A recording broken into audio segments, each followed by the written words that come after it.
Hello and welcome to Rise. I'm Bill. You're going to know me as either Reyna in game or Skippy if I'm trying to test something. But I've driven back to the apartment and I've gotten into my apartment and I'm going to reset the help so we can actually go through it as if I was just starting, okay? Reset. Close this and it says, "Welcome to Rise. Check your email for a message from me." Okay, I understand that. A few minutes later, it's going to tell me you can turn off and restart, change the language. That's important, changing language. You can change language right here. By changing that, you can get it to do machine translations to, well, I think there are like 10 languages we support right now. You can also go into here and reset the help like I just did, or you can disable it. I understand. Next it's going to, okay, before we go any further, we should make sure your game controllers are configured right. That popped up the control configuration again. I'm going to controllers. Oh, it just warned me about the view keycard, which pops up in a new window in your Internet Explorer, Firefox, Chrome, whatever you happen to have as your default. I'm going to controls. Oh, would you stop that?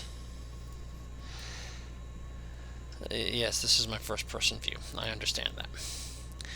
I actually like to use the mouse to look around. I like to have my X56 for the pitch, the trim, the roll, all that sort of stuff. I have all these configured, but you'll notice I actually have my Logitech dual action USB, which is Logitech F310, I believe, as for driving the cars, just because long time ago I drove race cars in games and kind of got used to it, so that's what I do. And for flight, I like the X56. Okay, hold my right mouse button because I'm using the mouse key, not the gamepad, to look around. Look left, look right, look up, look down, and then you double click and it centers your view. Or now my arrow keys, or the WASD. S does not work because there is no backup in this yet. I'm walking around the room. Obviously, I just left the bedroom. There's the bedroom that you start in. There's your bathroom. There's a closet. Walk into the main room.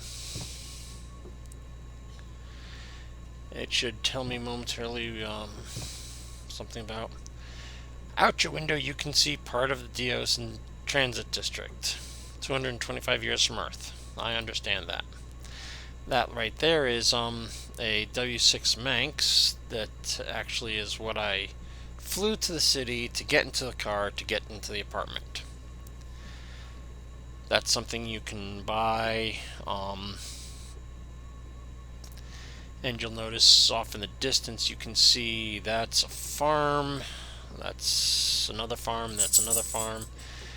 Once you start doing things and earning money, you'll be able to drive out one of these roads to the farms, buy a ton of food, and drive it back to the industrial district and sell it there for normally right around a 300 credit profit. But that's way in your future right now. This is what obviously is the living room. It's pretty barren because I've never decorated it. At some point we may be able to do that. So I'm gonna walk down the hall. There's my kitchenette. That's another closet. The sink, the stove, all that sort of stuff there. Personally, I don't need it. What I'm aiming for is that door, because I want to get into my car. In the garage below, you have a ground vehicle. You may return to your apartment later by returning your vehicle to the garage. I understand that, and I'm getting into my vehicle. When you first start... Okay, it's telling me to press P for power.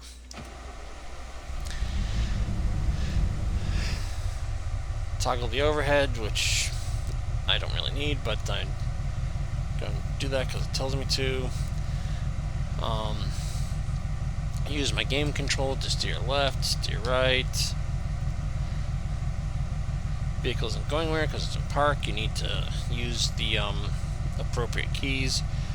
I have them mapped to my game controller, so I can just drop it into third gear and give it some gas.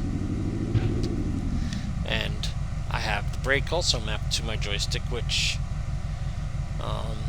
so a little okay, let's start moving.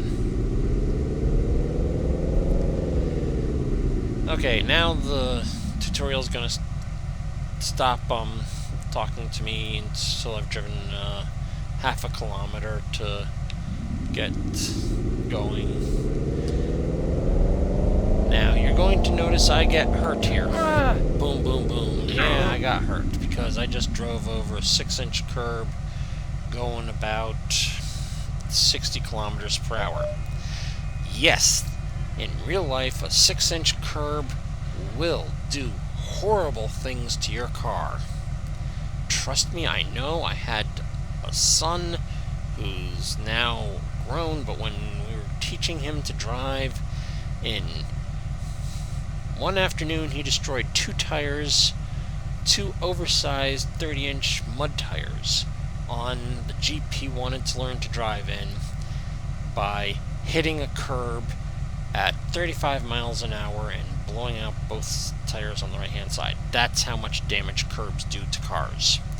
And that's why you take damage when you hit curbs at speed. Terrific, now that you understand the basics, let's make a little money as a taxi service. I understand. It's going to tell me to go to waypoint management. Yes, I move these windows all over the place because I have them where I like them. I like them up here. Well, actually, I guess I should probably show you where they'll come up for you for default, shouldn't I? Let's go to interface, restore layout. That is the default layout. I hate it. So I move this down here out of the way. I move that over there. I move that. I don't need this as wide as they want it to be. Move this back over where it belongs. It's telling me to highlight Xana zooms, so I have to scroll down, find DOS, Xana zoom, taxi fares, highlight it, and activate it now. It is activated. You'll notice that on your dashboard, there's a moving map display to the left of that display is a selected waypoint, if it says waypoint, and the list of nearby vehicles. You'll notice that it says waypoint. It's 49 degrees to my right. It's 2.5 kilometers away. That's a truck that's owned by, let's see who that's owned by. That's owned by Wilder Beast. That one is probably owned by, oh, that's owned by Mindle. That's owned by Rusty's. That's the place where you can rent them. There's an A4, and if I scan that, lo and behold, there's the W6 Manx owned by me. And it's telling me I have to keep pressing the tab key until I get back to waypoint. Okay, now let's kind of below the moving map in green text is the bearing. I just told you that. It's waypoint, it's 49 degrees to my right, and it's 2.5 kilometers. Let's try and kind of I just told you that.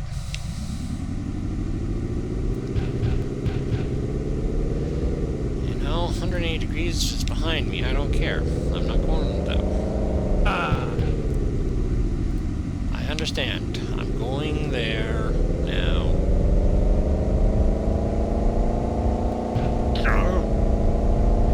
You'll notice my health is ticking down each time I hit a curb at speed. Because it's trying to kill me.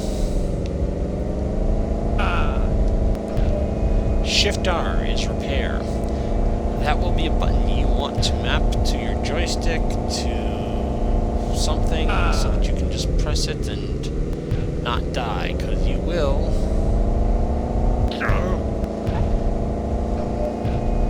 You will take enough damage to die. You can drive this car over the dirt, you can drive it over the streets, you can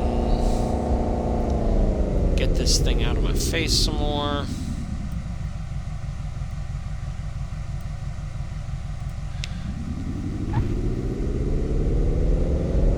Once you move those things like that, then get them where you want them, they tend to stay there until you resize the window, or, heaven forbid, you click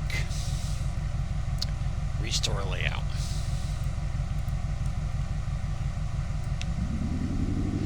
Now, see that building right there with the writing on it and the kind of a planet on a blue background, and as you're getting closer you'll see it says Xana's. It's Xanazoons. Let's pretend to drive on the road for a little bit.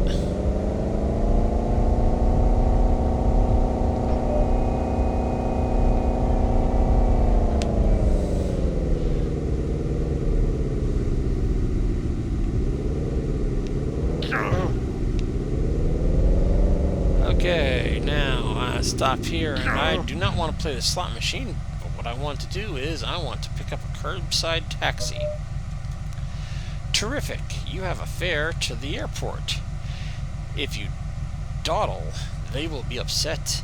If you die, you will kill them and yourself. Now if I actually go over here, big monitor between the seats is called the multifunction display, or MFD. Hitting the M key will cycle through the... actually, I think I'm hitting the E, but... yeah, E's one way, M's the other. You can kind of go between them back and forth. Come on. Cargo manifest.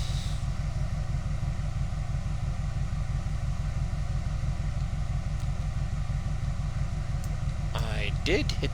let me hit the M. There we go. It's amazing what happened when you do it the right way. The stowage line contains your taxi fare passenger, or PAX for short, and their destination, Dios Airport, under notes. Well, you see it says stowage. Stowage is a term that's left over from boats, airplanes, so on and so forth. It is something inside the ship that's not in a suite or something like that.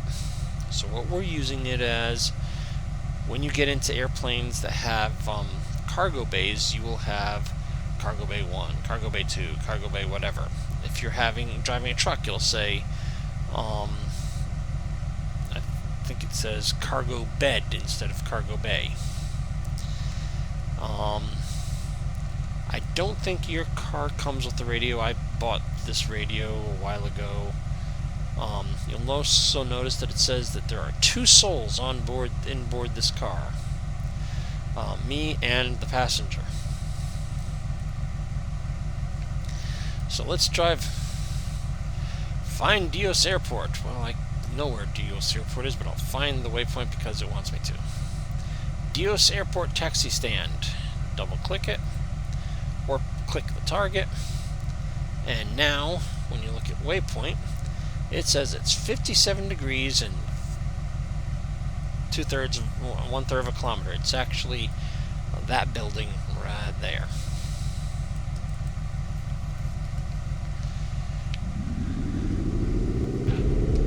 Just drive down here, take the left, try and stay on the road.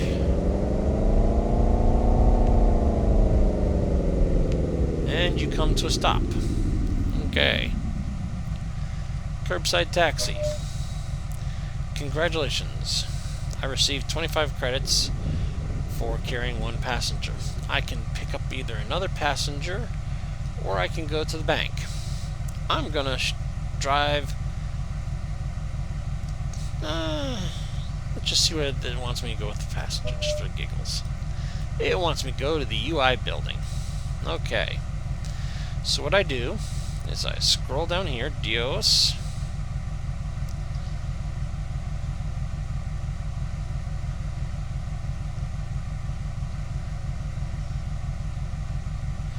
Dios UI building, taxi fare. Okay. Now you'll notice that it's 76 degrees and 3.694 kilometers away. So what I'm going to do is I'm going to zoom out on that map a little bit so I can actually kind of see the roads. I did that with the, if you take a look, you'll see it's the equals key. And zooming in is the minus key.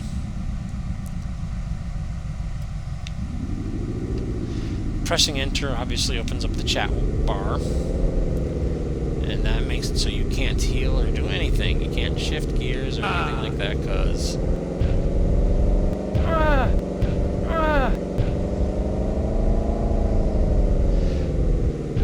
if my character dies, well, I'm gonna heal because I don't want to die. You see that building up there with the 4 towers and the cute little logo on it? I know from previous times that that is the UI building.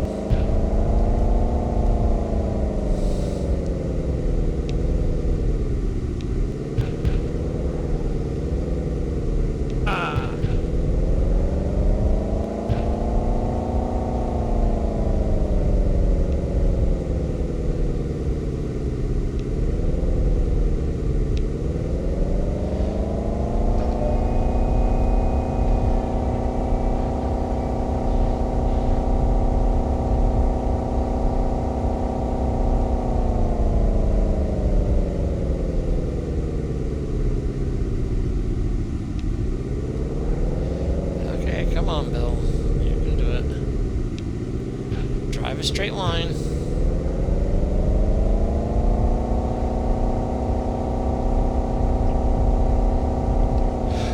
Pardon me.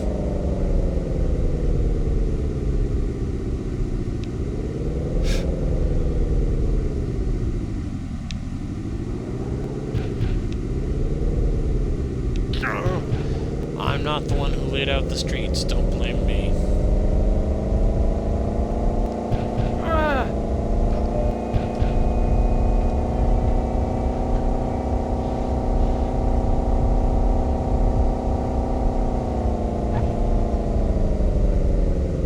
If I laid out the street, they'd be much more boring. Lots of straight lines.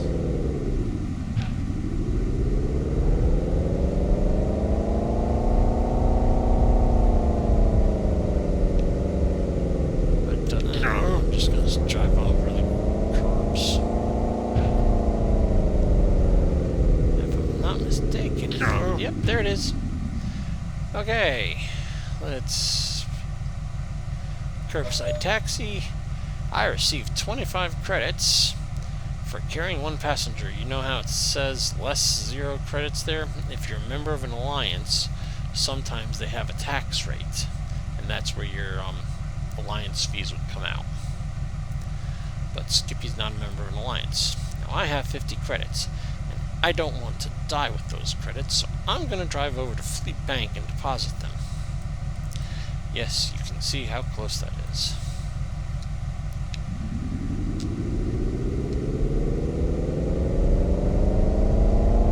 The objective here is to not die.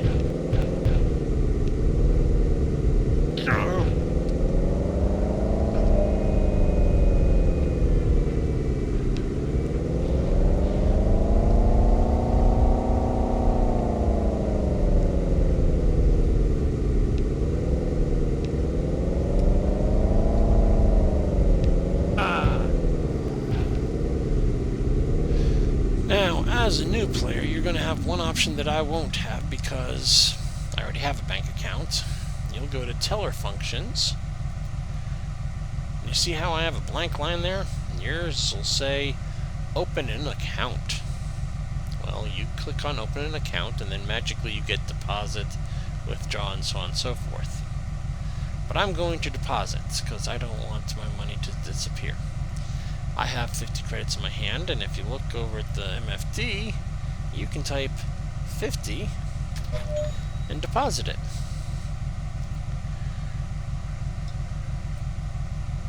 And that's how you get to the bank and how you do things. Now, we're going to quick run back to the UI building, and I'm going to show you where the simulators are. Because that's what you want to do. You want to learn how to fly in this game, don't you? Because that's where the fun is.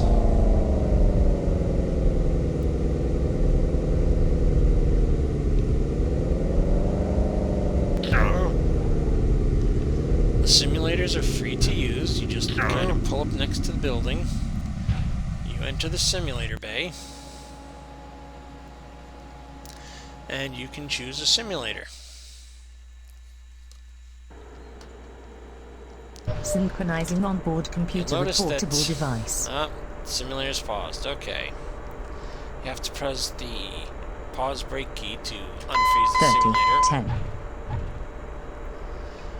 While in the simulator, your deaths are not counted against your reputation, and flight time is tracked separately from actual aircraft time. I understand that. Okay. Welcome to the T-19 Stratoranger aircraft. The T-19 is a conventional aircraft, has a single cargo bay, and is designed to take off from an improved surface, very docile and a joy to fly. The service ceiling is 44 kilometers, I understand. If you go above 44 kilometers, you die.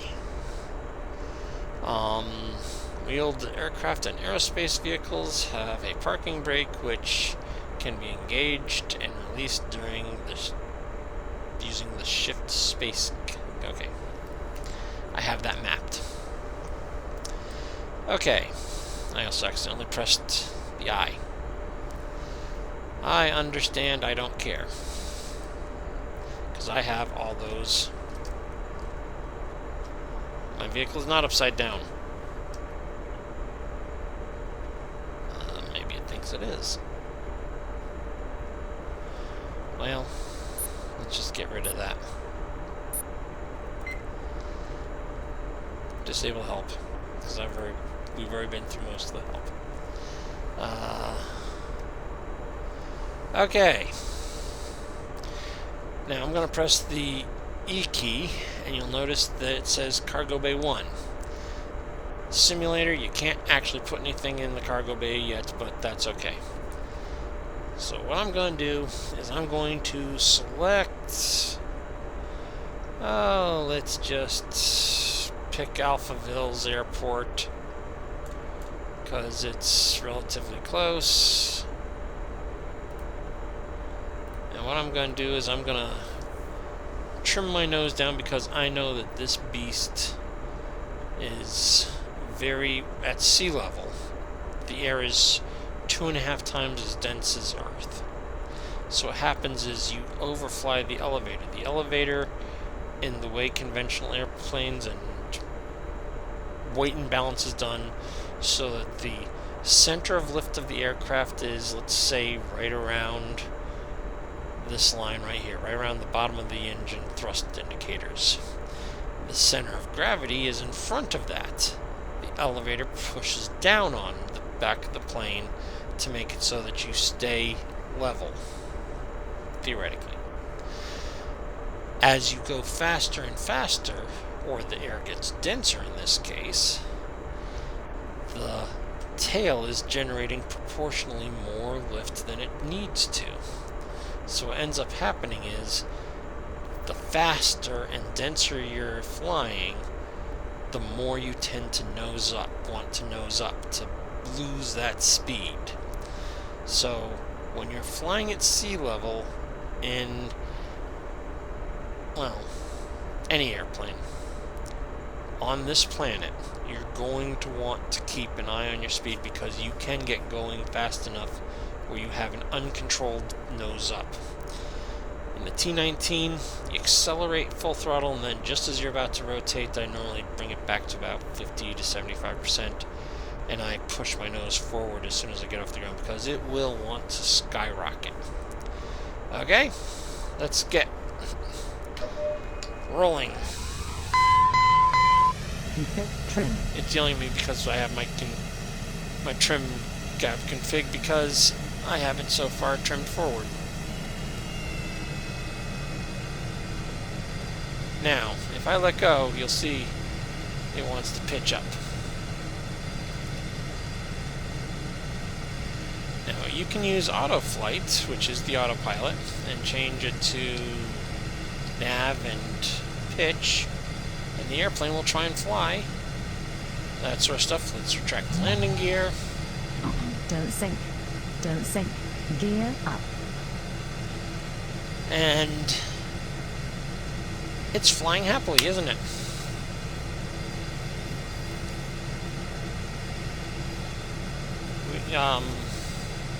I could do more of this, but then again, this is something you guys are going to want to do and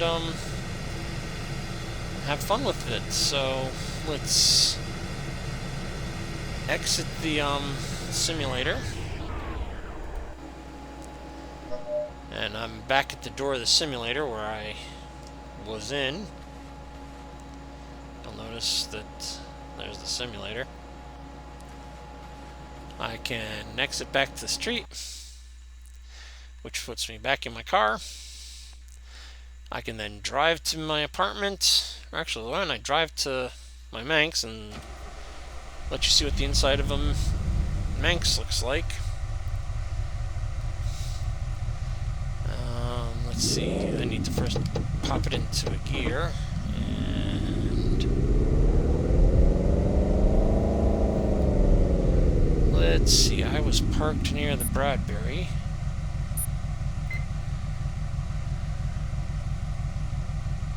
So I want to scroll down here to find the Bradbury. And yes, I changed the name to Dios Brad Apartment because that was easier for me to remember. And it says I'm 1.5 kilometers away.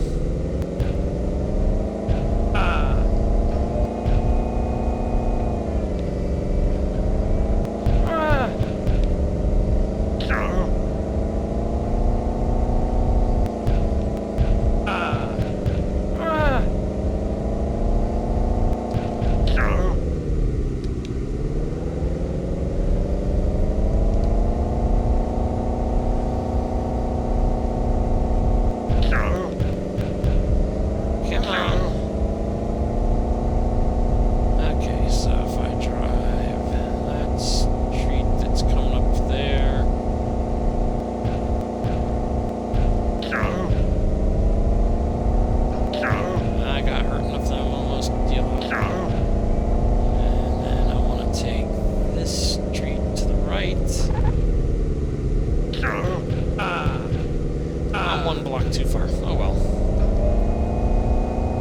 When I get to that building that straddles the road, I can see my airplane, I bet.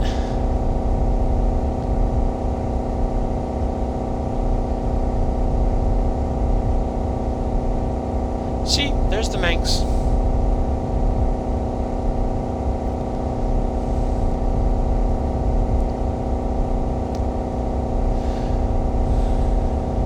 Okay, let's turn right.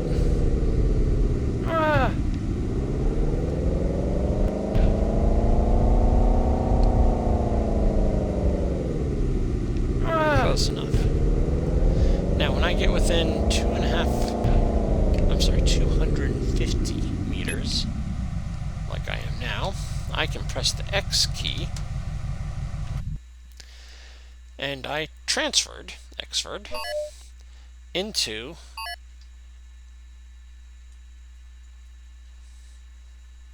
the Manx. If I press F5, I can there's my car that I just left out there. Now, since I know that this ship has empty cargo bays, I'm going to turn it on. And then open up the bay door. All unit, okay, minimums. Oh, and here's Casey. Synchronizing onboard computer with portable device. Cargo bay door. And load the ship. Mineral 268 heavy. Okay. Radar contact. I now have Forward my 7 kilometers car east. back inside my Present heading. spaceship. Vectors to late. I'm closing the door. Maintain 2,000 meters. And Heading to I will see you guys in game. 2,000. Mineral Sounds like 268 heavy. he's approaching Dios, so I'm gonna go have some fun, guys. Bye.